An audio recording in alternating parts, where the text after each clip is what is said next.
Fact number 1। स्वच्छ भारत अभियान के तहत भारतीय रेलवे का यह कदम महत्वपूर्ण है।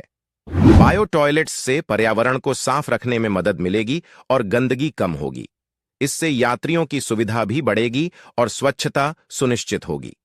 2024 तक सभी रेलगाड़ियों में बायो टॉयलेट्स लगाने का लक्ष्य भारतीय रेलवे की स्वच्छता के प्रति प्रतिबद्धता को दर्शाता है। Fact number 2। भारतीय अंतरिक्ष अनुसंधान संगठन इसरो ने 2023 में चंद्रयान-3 का सफलतापूर्वक प्रक्षेपण किया।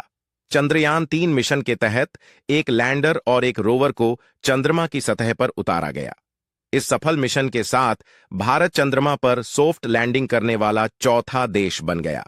यह मिशन चंद्रमा की सतह पर वैज्ञानिक प्रयोग करने और वहां के वातावरण का अध्ययन करने के उद्देश्य से किया गया था। Fact number 3। भारत ने 2023 में अपनी पहली सेमीकंडक्टर मैन्युफैक्चरिंग प्लांट की स्थापना की है, जो देश के इलेक्ट्रॉनिक्स और टेक्नोलॉजी सेक्टर के लिए एक महत्वपूर्ण कदम है। इस प्लांट की स्थापना से भारत को सेमीकंडक्टर चिप्स के उत्पादन में आत्मनिर्भरता हासिल करने में मदद मिलेगी और यह देश की तकनीकी क्षमताओं को भी बढ़ाएगा। Fact number 4। भारत ने 2023 में राष्ट्रीय ग्रीन हाइड्रोजन मिशन की शुरुआत की, जिसका उद्देश्य कार्बन न्यूट्रल ऊर्जा उत्पादन को बढ़ावा देना और ग्रीन हाइड्रोजन को मुख्य धारा में लाना है।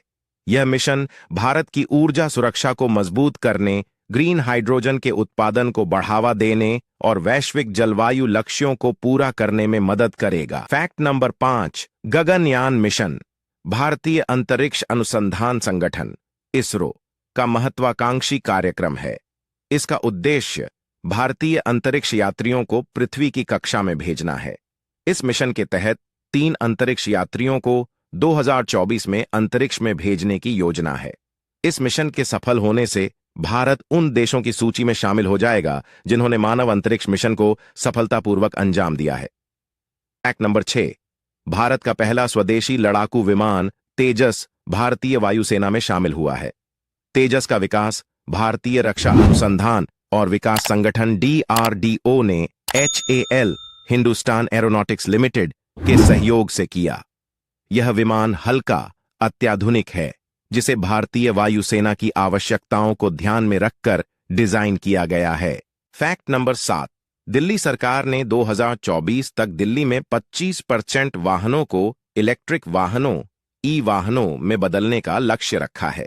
इसका उद्देश्य प्रदूषण कम करना और स्वच्छ ऊर्जा के उपयोग को बढ़ावा देना है।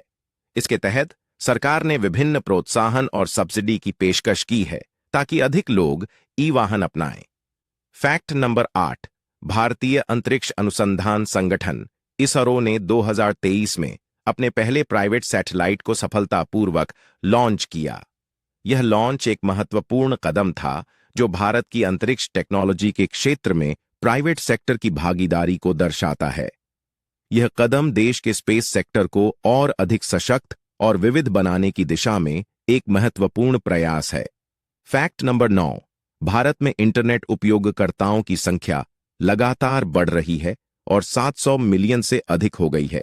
यह वृद्धि डिजिटल इंडिया पहल का एक महत्वपूर्ण हिस्सा है, जो डिजिटल सेवाओं और इंफ्रास्ट्रक्चर को बढ़ावा देने पर केंद्रित है।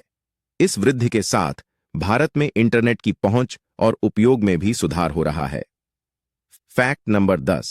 जल जीवन मिशन एक महत्वाकांक्षी योजना है जिसका उद्देश्य 2024 तक हर ग्रामीण घर में पाइप के माध्यम से स्वच्छ पेयजल की आपूर्ति सुनिश्चित करना है।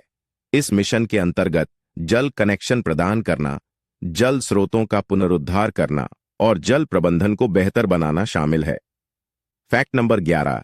भारत ने 2023 में सौर ऊर्जा उत्पादन में 100 गीगावाट की क्षमता को पार किया। यह सौर ऊर्जा क्षेत्र में एक महत्वपूर्ण मील का पत्थर है और भारत की ऊर्जा नीति में नवीकरणीय स्रोतों की दिशा में एक बड़ा कदम है। Fact number 12। अगर नीरज चोपड़ा ने 2024 ओलंपिक में जैवलिन थ्रो में स्वर्ण पदक जीता है तो यह उनके शानदार प्रदर्शन और भारत के लिए गर्व का विषय है। वह पहले भी 2021 टोक्यो ओलंपिक में स्वर्ण पदक जीत चुके हैं और अगर उन्होंने ऐसा फिर से किया है तो वह एक चैंपियन है।